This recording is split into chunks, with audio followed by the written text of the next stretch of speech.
we are starting the Sales Made Easy podcast with Julie Traxler, and we are cracking the code, if you will. Sales mastery meets business stability. So, Julie, why don't you tell our Sales Made Easy audience a little bit about yourself, what it is you do, and who you're serving these days? Oh gosh, I feel like I'm a total mess right now. This has been, if I'm being really honest with you, and I don't feel like I'm alone in this, No, you're great. 2020 has been a hell of a year. It has been really, really tough.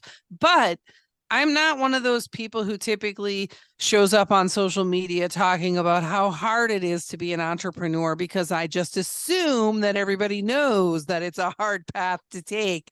But I am an entrepreneur. I'm pretty sure I was probably born an entrepreneur. I can remember as a child pretending to be an entrepreneur and walking around. I grew up on like 100 acres, and I can remember walking around outside when I'm like 5 years old with a cup of coffee that I made for myself, which was a lot of coffee grounds and not a lot of coffee, drinking it and pretending to boss people around.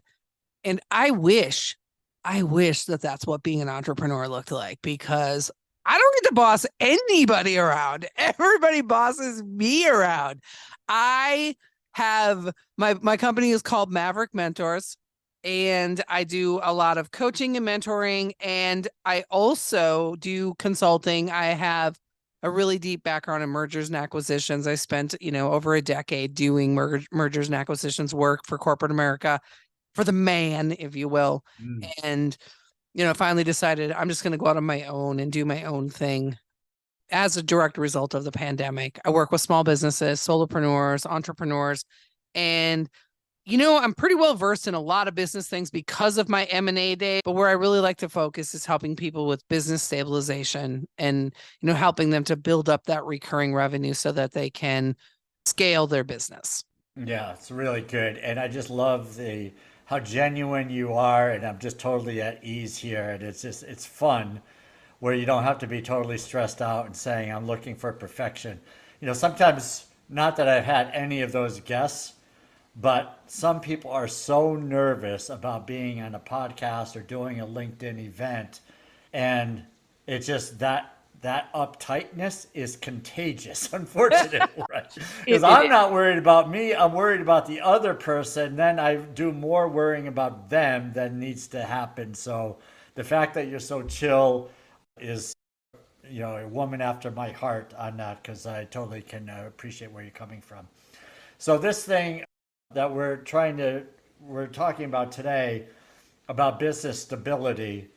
This is, you and I were chatting a month or so ago. We were talking about the daily grind and how people are just constantly grinding. And I think you and I both have made a decision that we're not going to be grinders. And from the Northeast, that means a sandwich, like a hoagie or a sub, but listen, it's also a really dirty dating site. So yes, that's right. That's the more modern interpretation of the grinders word. So yeah, so trying to make it easier is really the goal. So what are some things that we can do to make business easier where we're not constantly grinding? And I think one of the first things that comes to my mind, Julie, is just mindset. Is that I hear people say all the time that being an entrepreneur is a grind.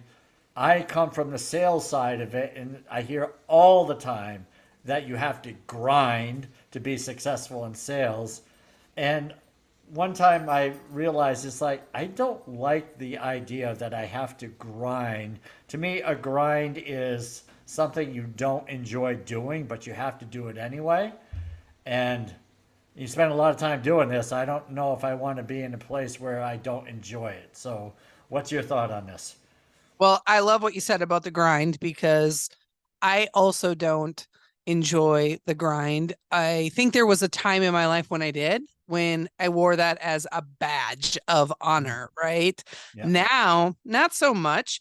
We have reached that time of the year that so many people refer to as separation season, which makes me want to choose violence and punch somebody, because that's saying hey, even though it's the holidays and it's this really special time of year when we should be focused more on family and our blessings and all of the good things that we have and that we've worked so hard for all year, instead, if we double down on our work effort, we can separate from everybody who's actually taking time off. And I think the last thing I want to do between Thanksgiving and Christmas or Thanksgiving and New Year's is work more.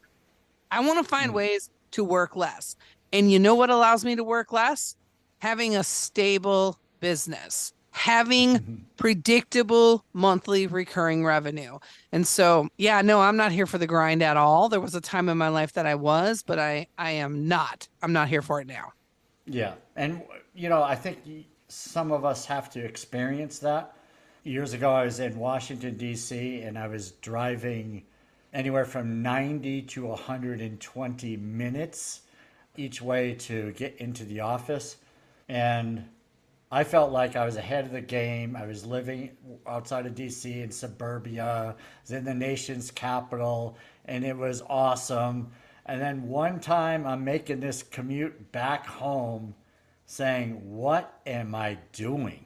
This is the life I chose. I mean, this is what I chose. And, it's like, I decided then is if I cut back 10% of the time, what would be different in my life? And the reality is nothing would be worse I mean, I wouldn't make less money. I would just be doing less busy work and I could still dedicate the time I needed to run sales organizations and spend more time with my family. So that's what I decided to do, just making a little bit of a cut from whatever number of hours those are 4, 8, 12 times 5, 60 hours a week to 60, 66, whatever it is, 60 Yeah. to 54 was helpful. Just a little bit of the mindset and a little bit of a cutback, and it wasn't a decrease financially. I think so often as entrepreneurs, we think that if we're working longer hours or working more days, that it means we're more committed or we're more dedicated. When the reality is, and I've said this so many times over the last couple of weeks, the well rested and relaxed version of me is way more productive than the wound tight version of me. Right. And so when I find myself starting to stress out, I, I've got like three little hacks that work for me every single time when I'm feeling that pressure or the anxiety or the stress or the numbers aren't where I want them to be, whatever it is with my Hmm. business. The first one is gratitude. It's really hard to be full of anxiety when you're expressing gratitude for the things that you have, right? Right. Really hard. It's impossible. It's almost like it's impossible to not be happy when you're dancing. So if you just start dancing, you're going to be happy. Just that's a little fun fact for you. That's a The other great thing one. that I do is I'll go outside. I'll just take my dogs and go outside in the backyard for 10 minutes and just watch them play and run and just really, get some vitamin D and take a pause. Like there's nothing that's so critical that I can't take 10 minutes to go play with the doggos. And then the third thing that I will use is when I am avoiding work and I keep finding busy work in front of it, because I feel like a lot of the work that entrepreneurs do is just busy work in front of Mm. the things that we don't really want to do. Like if you don't like sales, like you love sales, right? I love sales. There's a lot of people who don't love sales. And so they're going to find a million things to do before they do the sale. Oh, let me just tighten up that script. Oh, let me go over this. Let me look at this one more time. Let me fix that little thing on my website, whatever it is. And so when I find myself avoiding a particular task, feeling anxious or stressed about it, I literally ask myself, why are you avoiding it? Mm. What is it about this task that you don't want to do? And then asking myself whatever it is about that task, if that's true, is it true? Like, oh my God, I'm terrible at sales, I don't want to do it. Are you terrible at sales? Are you just uncomfortable with it? And good news, everybody's uncomfortable with it, right? But it's just it's total mindset, and it's finding tricks and hacks to be able to move yourself forward, but being able to do it without grinding is key. Yeah. Well, and I love the whole gratitude conversation. I mean, gratitude is something I never really thought about thought about it being great, thankful. I was, Hmm. I was raised, not raised, but I spent a lot of my adult life in religion and being a missionary and so forth. So there is the appreciation, but it's different when you think and you focus on what you're grateful for Yeah. versus, thank you God for the food and thank you for my home. And, it just becomes kind of a routine.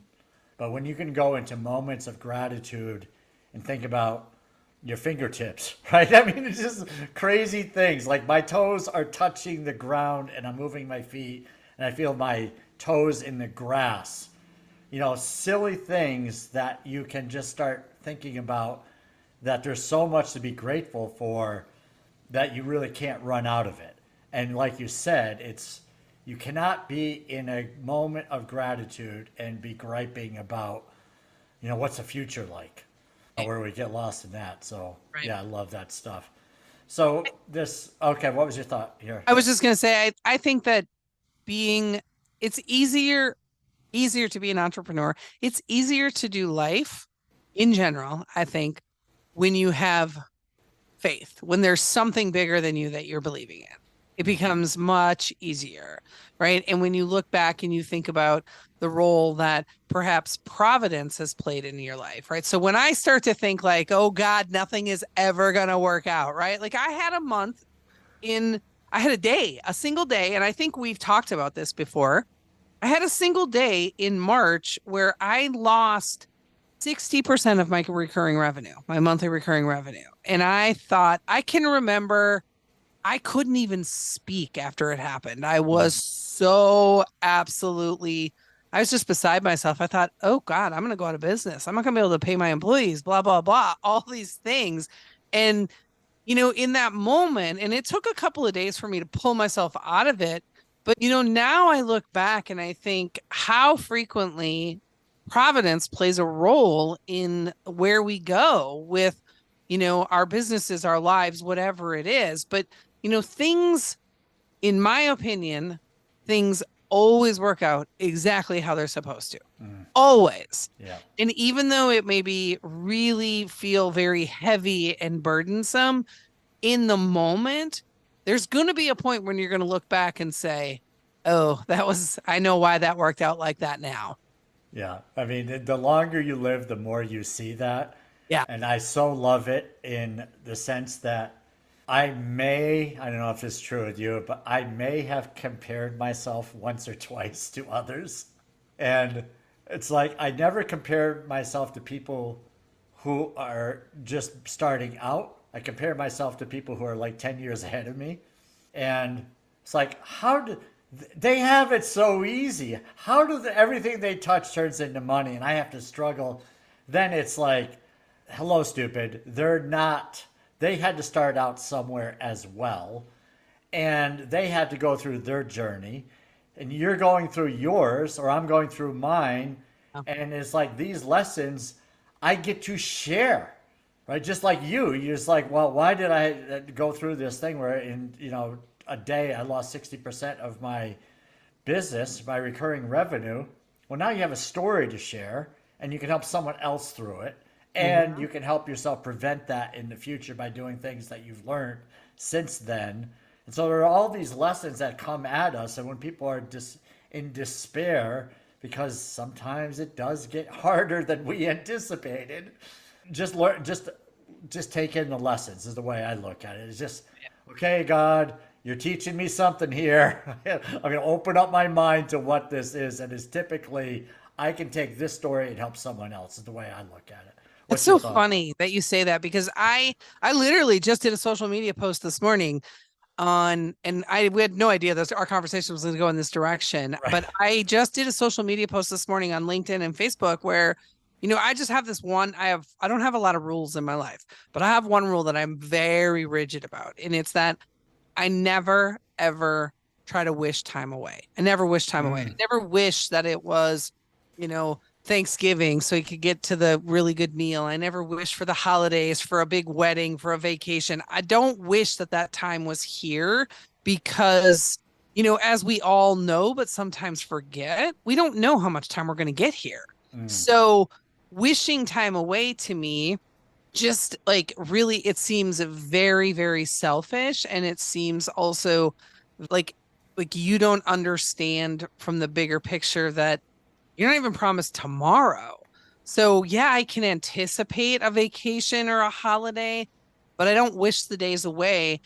Much like when I'm going through a really difficult season in my business, as much as I want to get past that difficulty as quickly as I can, I don't want to get by it so quickly that I either have to take a shortcut, do something unethical, or that I lose the lesson in it, right? I need to, because otherwise I'm going to be repeating that difficult season again and again and again. So, really understanding, why did I lose 60% of my recurring revenue? What can I do in the future to prevent it? That's the important piece for me is, yeah, it sucks and you got to work your way through it, but being able to help yourself in the future and help others, that's the big piece of it. Yeah, that's so good. And we could definitely go on and that conversation. I'm so similarly thinking of you, of like you and that. So let's talk about the recurring revenue because I think a lot of business owners, small business creatives, people who left corporate, people who listen to this podcast starting out, they're just thinking like, how can I replace my old income? And they're not necessarily, and they're thinking of themselves as the constant that is bringing in the revenue. So how does one start thinking about getting recurring revenue? What are some thoughts that are going through your mind on that? Subscription models are great. So if you have, what's interesting is, when I was first starting out as a entrepreneur, when we would offer, and at that time I had a business partner, we would roll something new out, and it could have been like, a year long of coaching or some course or something. We'd offer the payment plan versus paying all up front. And I always wanted everybody to pay up front because I wanted all that money right away because we didn't have a lot of cash. We bootstrapped it. Yeah. Now, and I used to think when I was purchasing something, like just recently, I bought a subscription, very, very low price subscription, but like somebody who has a blog on Substack, right? It's that simple. A blog on Substack. It's like it was $50 for the year or $5 a month.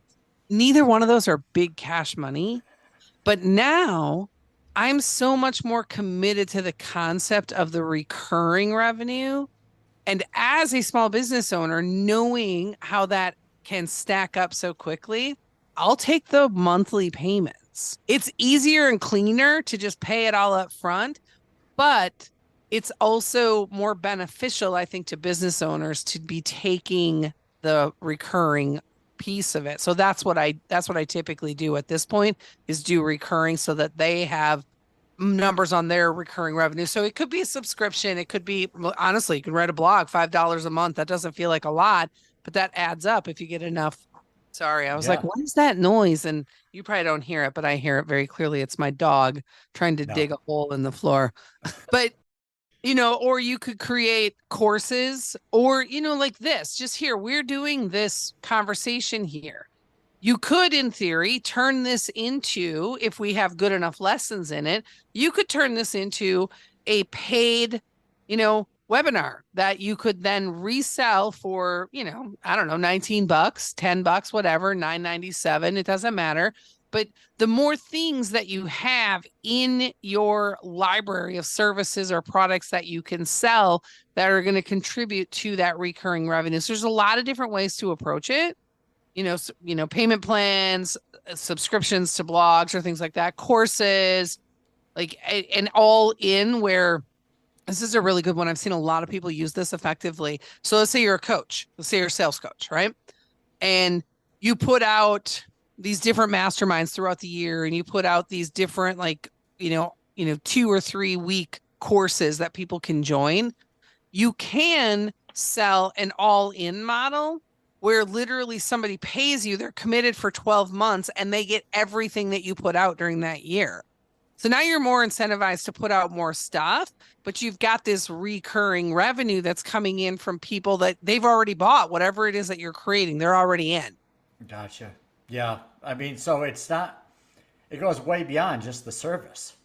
It goes way beyond, as a coach or a sales coach or life coach, whatever it is that you're coaching people on, and that side of the aisle, where it's typically one to one, and you get your paid, you got your clients, and you're always constantly looking for clients. But in this scenario, I talk to people who are doing the memberships that are $30 a month, $49 a month, whatever the number is. It's a pretty low dollar amount, and they have to keep providing value, which they do. The goal is you get 1,000 people. That's up. It may not happen overnight, Right. right? And then this is the thing for some of us. There's like $49. Got to do all this work for $49, and those who are doing this are saying, got to look at the big picture. The next 2 or 3 years, as these numbers grow, I don't expect that there's always going to be 10 people in here, Right. right? And then you're constantly bringing in more people if you're doing things right. And is that kind of the vision that you're talking about? Yes, yes. And one to one is the hardest thing to scale because Yeah. one to one requires your time. The other things it's create it once and then you can continue to sell it. So I could have let's go a little bit deeper on this all-in type model, right? Yeah. So I have a course. It's called Friction. So friction's in pre-sale right now, right? And it's all about reducing the friction in your business, making it easier for people to give you money. That's Okay. why we're in Yep. business. We want people to Yep. give us money. Yep. So Friction will release in January and it'll probably be 3 or 4 sessions and there'll be live sessions, right? But I can resell all of those sessions as the course. So even when the course is done, it's in my services menu where people can buy it. They can come in and buy it for, I don't know what I'll sell it for, if it's $29 or $199, it doesn't really matter. Mm-hmm. That's people can continue to buy in. And that's also the more stuff you add into your library of services or products that you have, the more freebies that you can give to people when they join. So you can run a model. I know 3 different coaches who run this model, this all-in type model, very, very successfully. And one of them, I joined 2 of the 3 coaches that do it, and they're all in. And one of them, the rule is as long as doesn't matter when you join in the month, as long as a course is active, you'll have access to it. Even if we're on the last week of it and there's, 4 or 5 other sessions, you get access to everything. But what she did was after about 4 months of being in her all-in community, she literally opened up her entire catalog of everything she'd ever offered and said, here, this is for my all-in people. You guys can have everything. There's just like, you're already paying, and she decided she had enough people in all in that she wasn't going to lose a ton of money. But what it did was it made me want to invest in that coach even more because she did something that was totally unexpected, didn't have to be done. It was just really generous. So now when my year is up, will I buy from her again? Absolutely. I'll buy something else because she's putting out really great courses. And I think that's key is you have to look at what something can already be out there. What's the most important thing is, what are you an expert at? What are you more qualified to talk about? Or what can you talk about and you believe or work through it differently than anybody else? Right. So there could be a million sales courses out there, a million sales masterminds, but maybe yours is different. Maybe yours is about selling with dignity, right? So you have a different philosophy around selling, and because it's authentic to you, you can speak about it very naturally, and that will draw people in. Yeah, this is so good. I was just thinking, I was talking to someone recently who was concerned about getting started. It was taking longer than they had anticipated. They're started, but it's not going fast enough, like with a lot of us. And they're worried about the competition.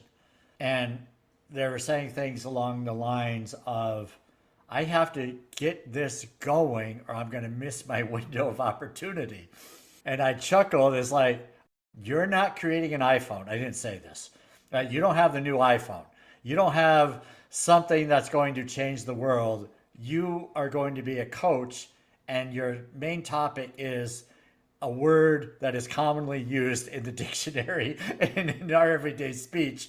So it's not news. But what is new is that you're the one that's going to be delivering it. So when we have this competition thing going on, and I've been there, I said, well, there's a lot of people doing sales. Who am I? What's my how is my approach any different? And when I hear others talk about sales and always be closing and kind of pushing your agenda on people, it's few and far between where I hear people talking about the human element, being empathetic, being a good listener, politely and respectfully asking for the business, understanding no, not now is not forever, but that does not mean we come right at somebody at the jugular saying, what do you mean not now? But we can politely uncover what that means. Very few people are doing that. So I look at my approach and I'm like, oh, I get it. I'm not the same in all this world where you look at sales books and sales philosophies. I'm not the same. And neither is this person, neither are you. Right? There are other people. So people are buying your spin on it. Not that spin is a bad word here. Your personality, your experience, your journey, your insight, all of that is unique to you. What's your thought on that? Yeah, they're buying you. Yeah. It's so funny that you mentioned you got to understand the no, like the why behind the no. I'm reading this book about curiosity written by Brian Grazer, who is, a big Hollywood producer. He's partnered a lot with Ron Howard. Like he did Apollo 13 was one of his movies. So Okay. this, he's bigwig, but he has a book out about curiosity. And I literally was just reading in it this morning and he was talking about, getting a no, but understanding what's behind that no so that you can reframe. And he said, listen, I'm a big time Hollywood producer. So people think that nobody tells me no. He said, I hear no every day, all day long. That's all I ever hear. No, I'm not making that movie. No, I don't want to be a part of that. No, no, no. And so what he does is he asks from a position of curiosity more about the no, not from a position of selling, but a position of, can you talk to me a little bit about why this was a no for you? Was Yeah. it is it the price? Is it the story? Whatever it is, and then you can understand it. And one of my favorite sales stories to tell is, and I honestly, I'm pretty sure that it was this coach that I had worked with for a while back in 2022. This is a big, big community, right? Mm-hmm. And they had the guy, when he started the company, he decided that every time he hired a new salesperson, he's got a lot of salespeople. He's been through a lot of salespeople since he's had this organization, that if anybody, once they were ready to start doing sales calls, if they could get through 100 sales calls and only ever get no's, he would pay them $100,000. And he said, I have never had to pay anybody $100,000 for hearing no 100 times, because what you realize very quickly is small tweaks and adjustments will get you to yes very quickly. And listen, if I know that I can get $100,000 by getting 100 no's, I already know enough by probably the 10th no to start getting yeses. I can make more than $100,000 off of a yes than I can off of the no's. And so it requires the listening and the curiosity to move you past that. And I so agree with you that every one of us, listen, you might be a coach, I might be a coach, but we have very different backgrounds, very different experiences, very different beliefs. And so someone who is right for you, they were never going to be right for me. Right. Yeah. Right? Like they're like, it's that simple. And so when somebody tells me no, I'm almost grateful for it, because I think that would have been probably a very difficult client for me to work with. Yeah. So sometimes, so when you hear the word no, sometimes you want to be grateful for that no because Yes. you're thinking through it. It's like, I really don't want to work with this person. I don't know how I got down this path, but I'm here. And if they tell me no, or if they want to end early, I'm all for it. I've been in those situations. but one of the things that you mentioned, and I just lost my thought there, so it was perfect timing because that also happens with me.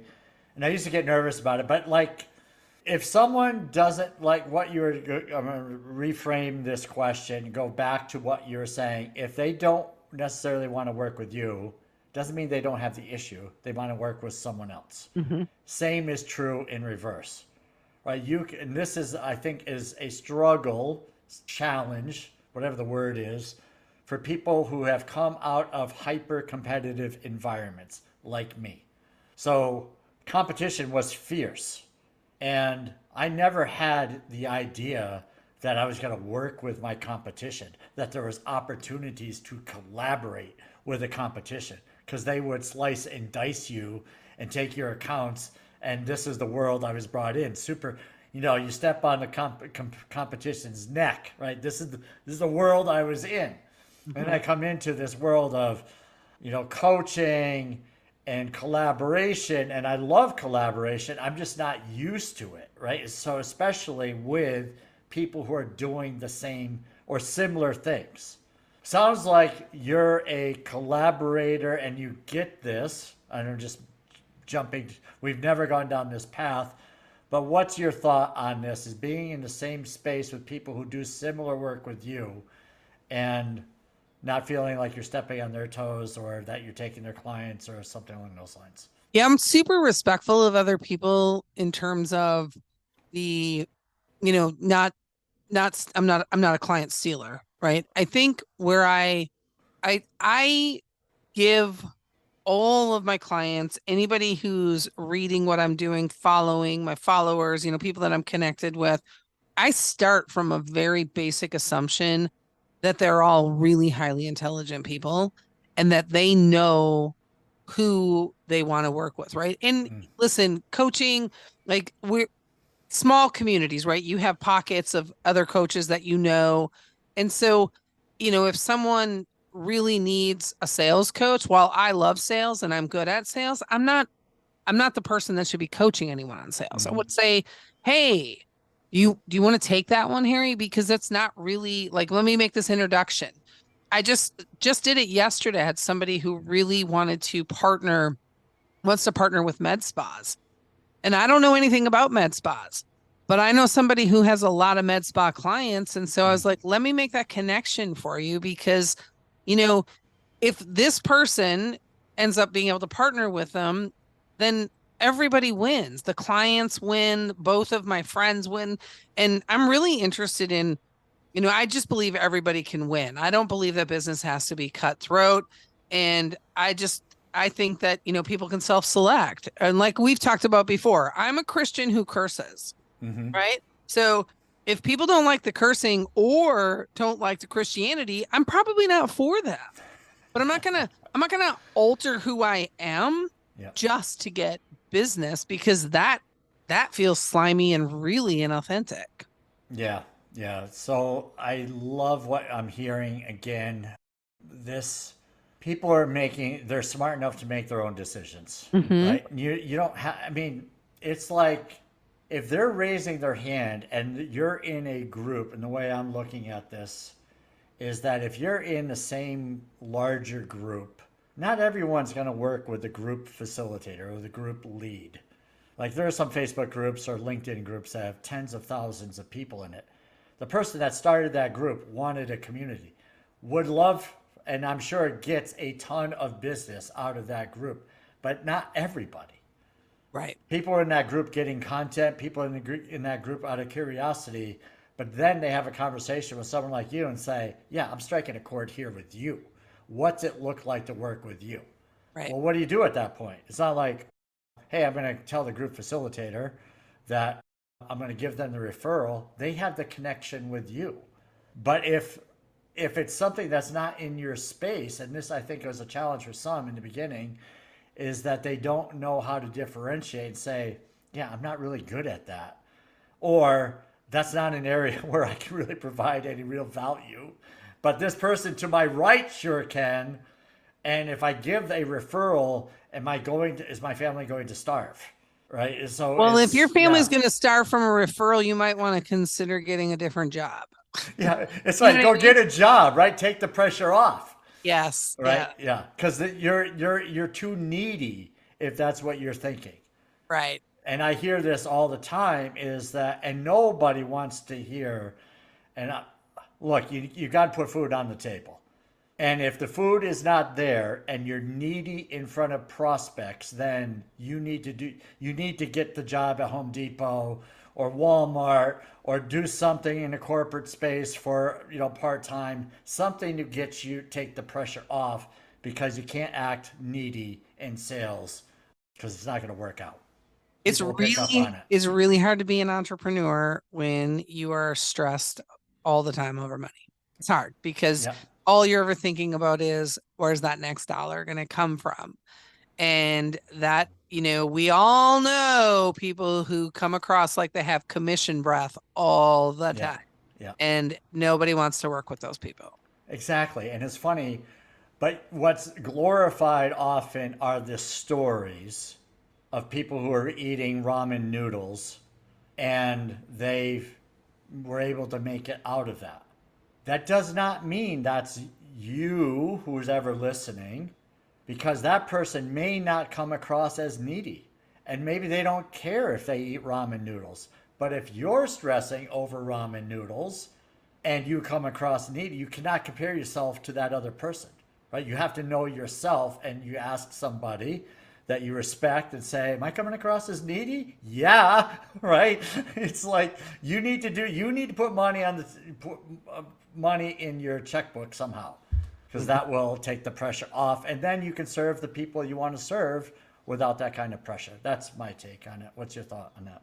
I agree. It's really hard to get sales when you're coming across as needy. And I think never once in my life have I needed to ask someone else if I was being needy. I can Yeah, always yeah, tell. yeah. When it's Right. Yeah. happening, right? You know. And I think there's the other piece of it is that being creative and curious when you're thinking about other ways to bring revenue in the door, right? Making the phone calls. Now, listen, I don't do cold calls in my business. It just wouldn't really work for my business model, right? I've done them. I'm not afraid to do them, but it doesn't really work for my business model. Like pick up the phone and do them. But I am about to, I'm relatively new in the community that I live in. I moved from Virginia to Nashville earlier this year, and I don't know a lot of people. So I made up these really cool postcards that basically tell about my business on one side, and on the back side, it has these three different checklists that they can use for either stabilizing their business or building a high performing team, or I can't even remember what the third one is, to be honest with you. Maybe it's reducing friction in your business, not entirely sure. But anyway, starting tomorrow, they just arrived yesterday. Starting tomorrow, I'm going to go hand them out and introduce myself. I'm not selling Nice. anything to people, just like, Yeah. hey, Yeah. listen, I'm new here in town and focus on small businesses. And I really wanted to come in and introduce myself. If you ever need anything, like, here's my information. And, you know, so a little bit of that pounding the pavement, knocking on the doors, but it's not residential, because I'm B2B, but really, truly, like, the things like, do you think I'm excited about doing that? No, not even a little bit. I don't actually like to leave my house, but Bring your dog. well, yeah, I'm taking the dogs to doggy daycare tomorrow so that I can actually do it. So that'll be my first one. I can leave a postcard with doggy daycare, Yeah. right? But there are unconventional things you can do if you are feeling that level of desperation where you're like, oh my God, I have to get this sale or I have to get money. If you ever had clients, pick up the phone and call your past clients and ask them if there's anything that they need. Is Yeah. there anything I can help you with? I've got some capacity right now to do some work. How can So I good. help you? So good. Yeah. And you'll find that once you do a few, you're going to get very comfortable. It's Yeah. getting that first one done. And then you're like, oh, people are nice. That's right. People in general are nice. And you're giving something out and helping with awareness. And some people are going to say, what's this about? And then you're going to have conversations. Yeah. And to me, it's stirring the pot. And like when you have all of these conversations and you're one and done, just go back to those people you had conversations with. It'll be amazing how many people are really interested in what you have to say. They just don't tell you. They got other things on their plate. But it's just you provide value for them, you have a nice conversation. They're saying, some will say, I've been meaning to call you, I've been thinking about you, and then opens up the conversation. Don't just say, oh, that's great. Just say, what were you thinking about, right? They'll Right. tell you, right? That's where the curiosity comes in. Mhm. And it's not flattery. When they say, I've been thinking about you, you want to explore what that means, and good things will happen. So, Right. I think, one of the other things too that's really important to remember is, we put so much emphasis on the engagement or the number of followers that we have on social media.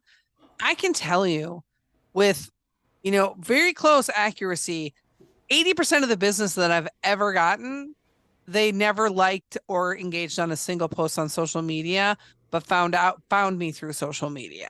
So people are watching, they're just not commenting, they're not liking, they're not sharing. It's not personal. But that's the reason why, you get so discouraged when, you've been in business for, this is me. This is the truth on Instagram. I've been in business for, 2020 I started this business. I don't even have 1,000 followers on Instagram yet. I don't have 1,000 followers. And it used to just drive me insane. I would send my social media person on missions to get us more followers. And now I'm like, it doesn't matter because people find your content. There's a lot of people that I don't follow on social media, but I look at their stuff at least 2 or 3 times a week, right? And so the whole notion that somebody has to follow you or like or engage or comment or share or whatever before they'll spend money with you is rubbish. It's just pure rubbish. What you need to be is consistent. You need to consistently post, put content out there so people can understand what your value proposition is that you can provide to them and help them. yeah, so good, so true. And that also just ties into the number of clients that you need. You don't need 1 million clients. You need, it's a relatively small number. It may be 20 a year. Right. So when you think of the numbers of the people you already know and people you haven't had conversations with that just have conversations with those people. And then just politely ask, who would benefit by having a conversation with me? Who do you know that would benefit by having a conversation with me? And just get a couple of names. And then you're having more conversations. And it's not like you're asking, well, who needs my services? That's different, right? Because now you're asking for kind of help me get a sale. It's who would benefit by having a conversation with me? And that's really showing that you're ready to give and help others. And, good things are going to happen that way. Exactly. Final thoughts there, Julie, because this has been great. Final thoughts. I would say be consistent and try not to get discouraged. And here is my number one piece of advice that I have learned since being an entrepreneur. Support never comes from where you think it's going to. We think it's supposed to come from our family or our friends. And ideally, we've got family that's like, yes, go get it. I support you, but they're not going to buy from you, right? Unless, it's your grandma and she wants to really support you. And she's like, oh, hey, I'll, let me get one of those. But the reality is support doesn't come from where we think it's going to come from. And that's okay because it still gets to be perfect. You're going to meet so many people along the way because support doesn't come from where you think it's supposed to come from.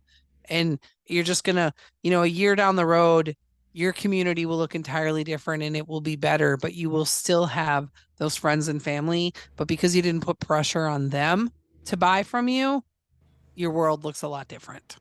Great, great way to end. And I'll just throw in, if you're thinking about getting recurring revenue for your business, you need to talk with Julie Traxler. She will not disappoint. So that's all we have for today. It's been awesome. And for the future live events, I'm going to do a better job of getting more of those invitations out.